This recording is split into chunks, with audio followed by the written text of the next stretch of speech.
Hiya, it's Amanda here from Lolli Lulu Crafts, and today I'm going to be making a Cricut card. Now please excuse all the noise that you can probably hear going on in the background there, but our neighbours are having a conservatory built, so unfortunately there's a lot of noise going. Anyway, to the card. So what we've got here is, I was just playing around actually when I was doing another project, and while I was doing that other project I came across this gorgeous pattern paper that you can see in the background there, and then that kind of started me on a route of making this card. And before I realized I'd actually already done it, so I hadn't actually got the process recorded for you, so I'm just going to run through quickly what I've done and explain exactly what it is, and then we'll get on to the actual making. So what we've got here is, first of all I've gone into the shapes here and I've picked up a square.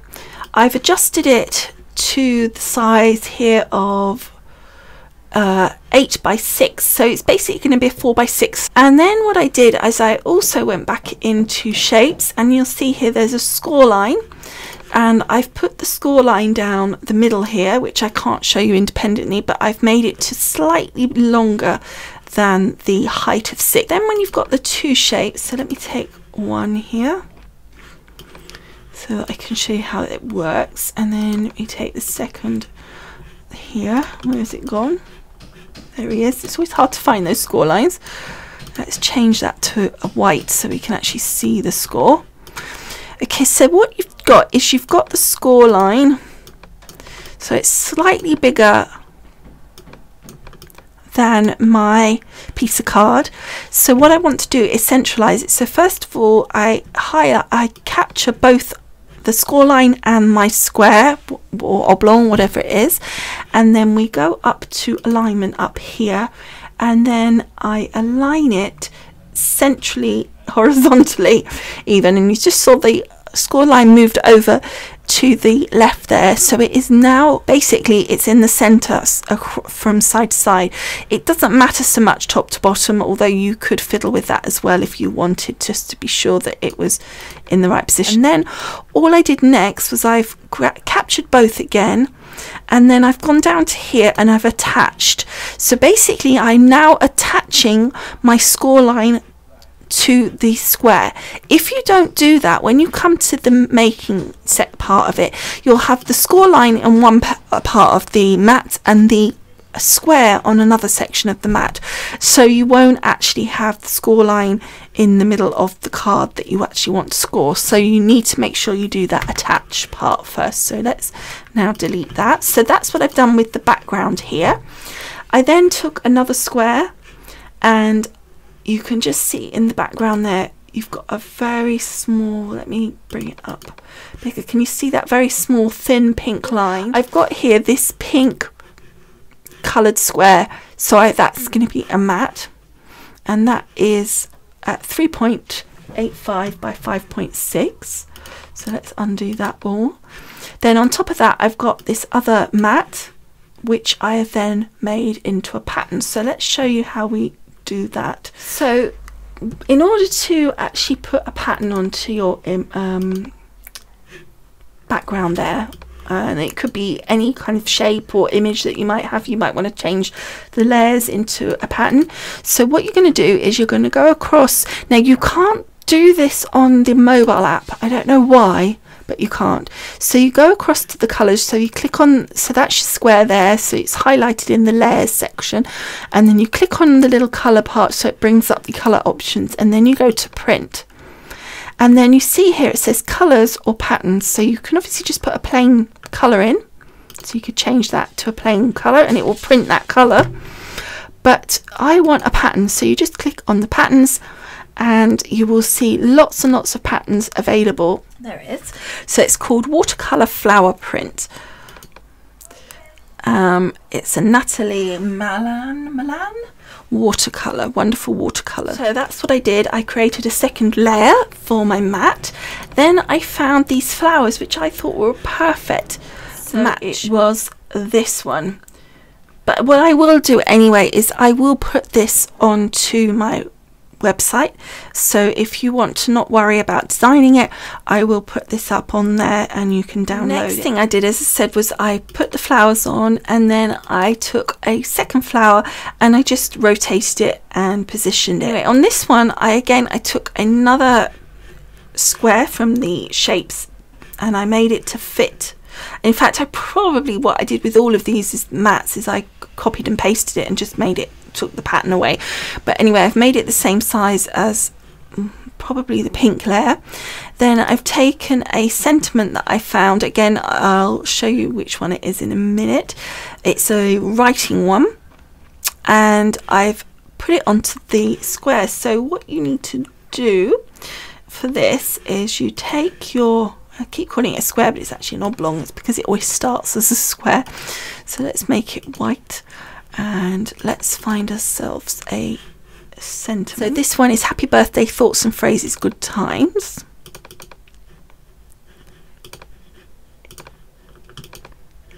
So let's insert that image.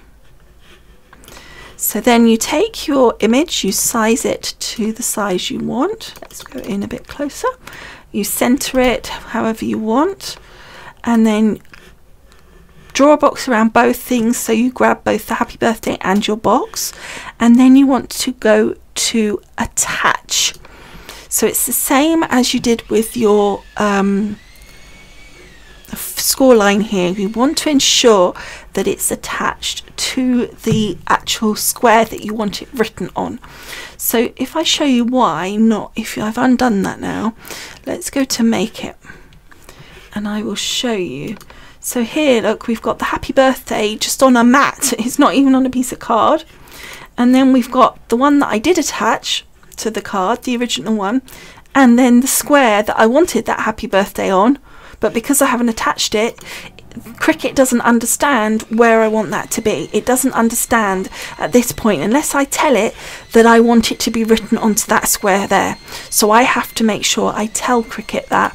So by telling it to attach, that makes it understand that those two go together. So let's just get rid of that. And that is basically how I ended up with that. So by the way, that's going to be an insert. So that would be obviously on the inside of that, but that's how that will size up. So I'm going to go off and print my layers. So to print, you need to click on Make It as you would with any project. The Make It windows will open, click on Continue, and then it will offer up the print option. So click Send to Printer. Once that window is opened, you want to change the option there, drop down to your printer, and then if you want to, you can click on Advanced Options. This will give you the opportunity to change things such as if you've got a rear tray or a base tray, or whether you want to do print quality differences, etc. So you can do that. Then once you've done all that and you're happy, click on Print. Once that's printed, you then click on the next mat. Repeat the same again. Those were all cut, printed I should say. So I'm going to click on the Make It. So we're going to do Continue. So it says Send to Printer, but we've also got this I've already printed. So I have already printed, so we're good for that.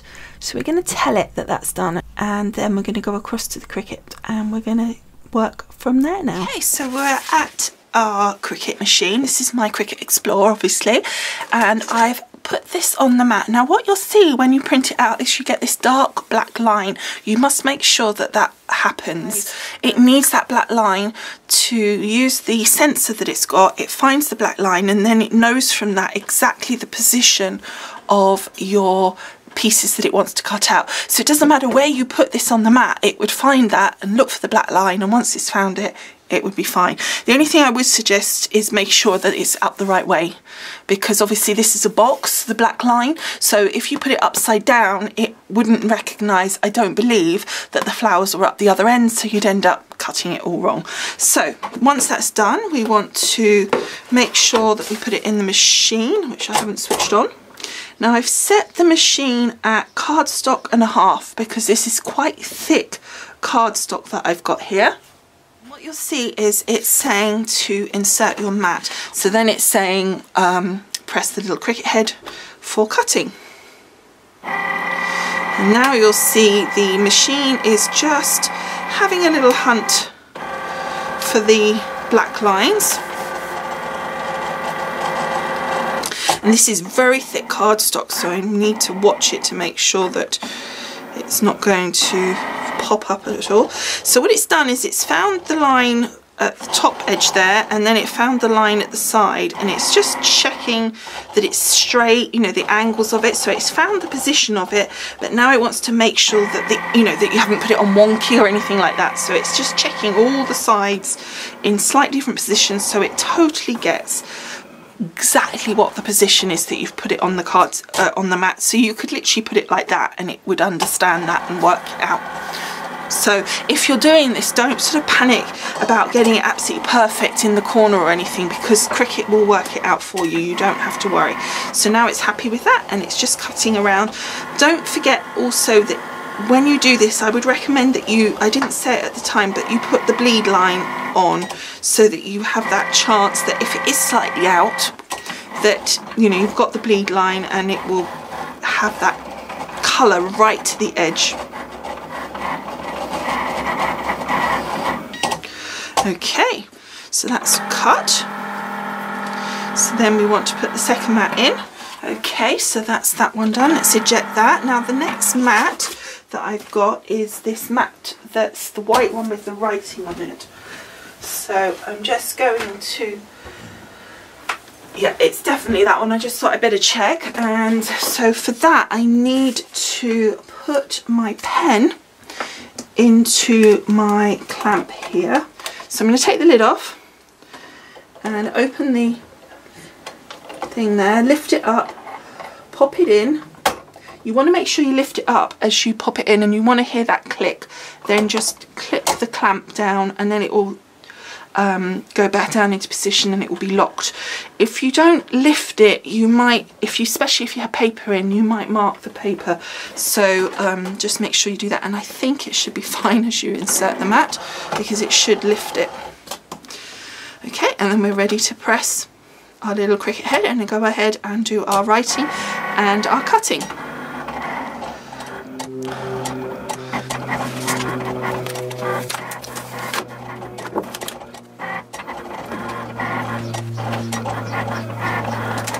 Okay, so that's done. So let's eject that one. I'm just going to show you it. Doesn't it look gorgeous? And you can just see the cut line there. So the next one I've got is the score tool, because I'm doing the mat that has the card base and it's got a score line in it. So again, with this you've got the little arrow, so it's telling you which way to go. Just lift it up, pop it in, listen for the click, and then lock it shut.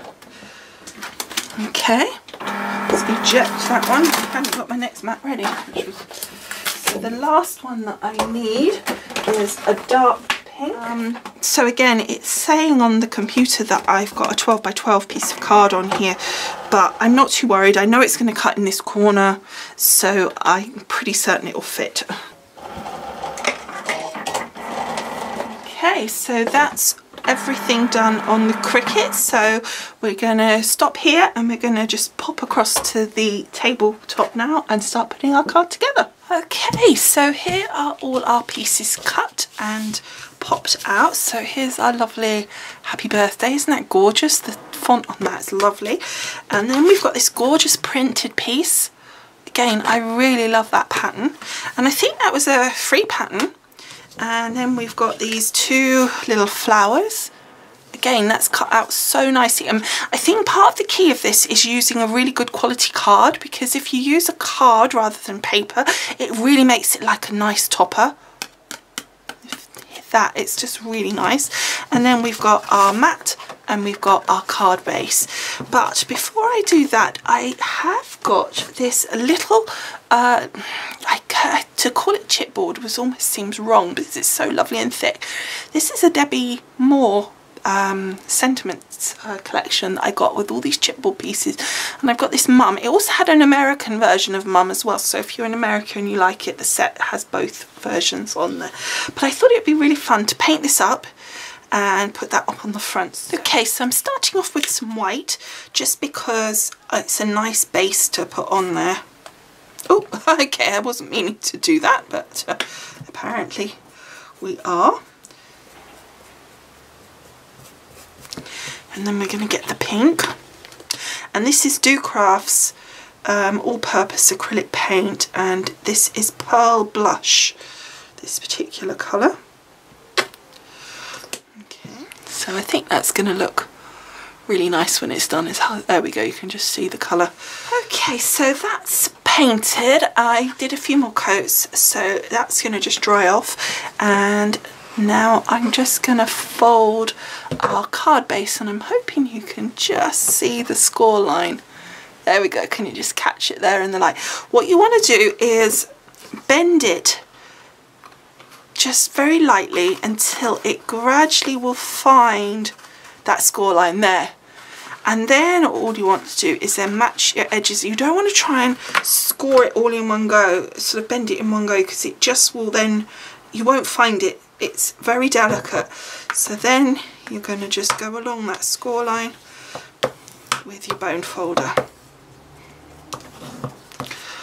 Like so. So there's our card base done. So now we want to add our different layers. So I'm going to start with the inside, and I'm just going to use a tape pen for this. Now this one I'm sitting completely down. I've done it on a piece of card, not a piece of sort of vellum or anything, so I'm going to seat that completely flat onto the card base. The other advantage, of course, is that this is firming up the back, because we're going to firm up the front by putting the layers on, so that's just going to give a bit of weight to the back. In fact, it's given a very nice weight to the back, and I think that looks really pretty with that happy birthday in there. It looks handwritten, it's really cool. So then we're going to put our mats down, but first I'm going to put the two mats together. So I'm going to take my pattern piece here, and these are all going to be flat, and again just taking that onto my dark piece here, if I can pick it up. It's all very well this lovely grey mat, but everything sticks to it, so it's kind of good in that sense, in one sense, but in another sense it's like really annoying because you can't pick anything up. Okay, so I made sure that it's an even, at least I hope, an even little border around, and I really did go for a very small border. You could do more if you wanted, but I really did want it just to be tiny, just to very slightly accent that pattern paper. I didn't want it to be massive. I just felt it didn't need it. I didn't want it to overpower the pale pink or the pattern, and I just didn't think it needed any more. So then taking that piece and just placing it again evenly with the even border onto the front there. So then we've got our flowers. Now you could curl these a little if you want. So they're going to be kind of like this. I need to think about position because of our little sentiment piece here, which I need to work out where I want. It's very slightly curved. And then very slightly curved the other way in the centre. So basically what you've got is a up, down, up, down. Okay, so for this I've got my pin flare in a syringe, and I'm going to put quite a bob in the two areas in the middle there so that it has height, and then just a tiny bit in the very centre, so that's not too much height. And then I just need to, yeah, that goes like that. So I'm going to put that there. I'm not going to stick it down too much at this point. And then I want, so it really needs to be more like that. Like that, yeah. So then I'm going to do the same on this one.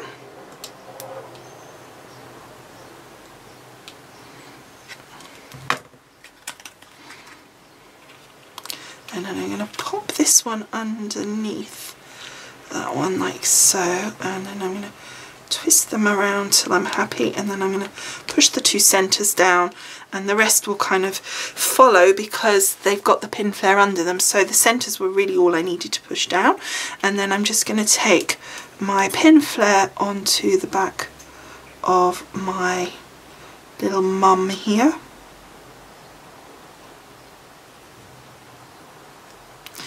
And then I'm going to stick that down like so. Sure. So then I want to add just a little bit of sparkle to my card here. I thought I would use my Stickles, and I've got crystal Stickles here. So we're just going to go over the top of the mum, because I think that will look really pretty. So that's the mum done. See if you can see that beautiful. And then I just want to add a little bit of accent to the card here onto my flowers. It's just going to give it a nice look of sparkle, and when it dries it'll just flatten down very slightly, and you can see the different dimension there. I'm hoping you can just see, there we go, just see the sparkle come. And I just like the dimension on it, and I think adding that sparkle, but isn't it pretty? So that is it, and that's the inside. It just looks so gorgeous. I hope you like it too. What I wanted to show really was just how simple it is really to use the print and cut feature on the Cricut, and just how effective that comes out. So I hope you've enjoyed making this card with me. I hope you like the finished result. As always, I would love to hear your opinions, and as always, do make sure you go on across to the blog post, as you will find loads of photos on there, information about products used, etc, etc.